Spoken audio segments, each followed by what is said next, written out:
pass to Richardson. Has the ball. The game is over. The New York Jets are the world champions. They have upset the Baltimore Colts and beat them handily here today.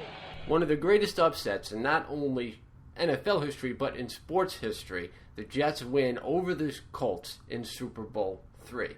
Now, looking at the current Jets, one doesn't really think of their franchise at one time played a game that changed the course of football history, and especially won a game that changed the course in football history. But that's exactly what the Jets did with that win in Super Bowl III.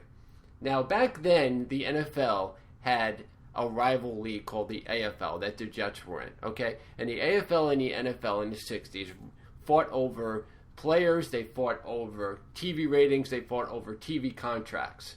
And in 1964, one of the best quarterbacks to come out of the draft, Joe Namath of Alabama, was drafted by both the NFL and the AFL, which happened all the time between a lot of great players.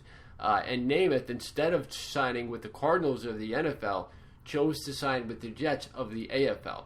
But the thing was, they signed him to a record $427,000 contract to sign with the Jets. Part of that contract was a car, but still, that was just a lot of money back then that, you know, teams, especially in NFL, just weren't used to handing out. So Namath comes into the NFL. He had comes into football, and he had immediate effect on how passing was in the league. At the time of Namath coming into the league, only two quarterbacks had passed for 3,300 yards in a single season, Sonny Jurgensen and Johnny Unitas. Well, Namath in his second year throws for 3,300 yards for the Jets. Then in his third year, becomes the first quarterback to throw for 4,000 yards. Okay? So while Namath was having individual success, the Jets themselves really weren't. And they didn't make the playoffs until Namath's fourth year with the Jets, which was in 1968. Now, meanwhile, the two leagues in 1966 agreed on a merger. How the leagues would make this happen would be that starting in 66, the two teams would play a championship game between the champions of each league called the AFL and NFL championship game. Okay? The game did not yet have the official title of the Super Bowl, which would come later, and really officially in Super Bowl IV. That's when they first changed it to the Super Bowl. But back then, even when the Jets played in Super Bowl III, it was called the AFL-NFL championship game. Okay? Now, in the first two games between the two leagues, the NFL easily defeated the AFL, as the Packers, behind their legendary coach Vince Lombardi, who the championship trophy is now named after, defeated the Chiefs after the 1966 season in Super Bowl I, and defeated the Raiders after the 1967 season in Super Bowl II, or again, we're calling them the AFL-NFL championship game back then. They beat them by a combined score of 68-24. So the first two Super Bowls, or AFL-NFL championship games, were not even close. Okay? Now, by the time the Jets and the Colts took the field in the AFL-NFL championship game the third time, which was Super Bowl III, there was already talk about the merger not working out because the NFL was just so superior to the AFL. And the game that was about to be played wasn't really going to change that, because going into that game, the Colts were a 17-point favorite.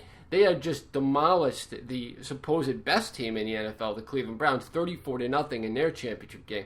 So no one really gave the Jets a chance. Again, a 17-point favorite going into a championship game is ridiculous. All right? So now, however, like the United States team of 1980, okay, the United States hockey team, the Jets, they just were a team of destiny back then, and they were led by a cocky, arrogant, bright light-seeking quarterback who guaranteed that the Jets would win the game. Now, the thing about that guarantee, it wasn't really him being arrogant. Now, I think most people took Namath as, look at what he said. He was kind of annoyed. If you listen to him telling the story, he was annoyed that the Jets weren't getting the respect that they deserved by the media.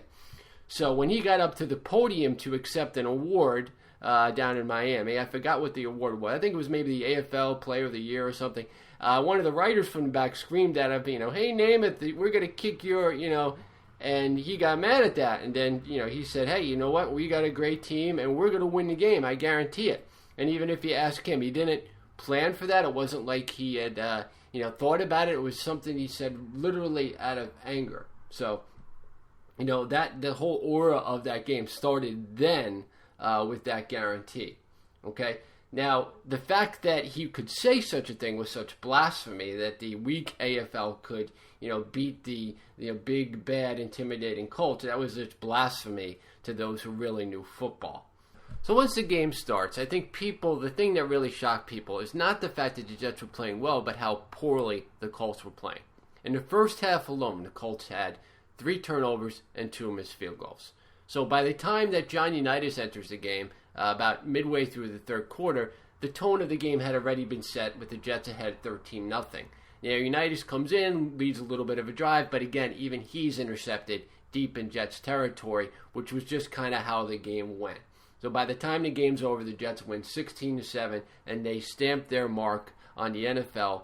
The whole aura of the dominance of the NFL is over, and now you have this rival league worthy of now merging with the NFL, which was even stamped further the following season when another AFL team, the Kansas City Chiefs, in the last Super Bowl before the merger, really, beat the out of the Minnesota Vikings 23-7, and now you have a legitimate merger. So I think everyone was kind of afraid that, wait a minute, what are we merging with here? Will the AFL ever be able to compete with the NFL? The Jets ended that with their win. The Vikings play in Super Bowl IV, the way the Chiefs dominated them, kind of stamped the approval for the AFL. Now you have a legitimate league and ready to merge, the AFL ready to merge with the NFL.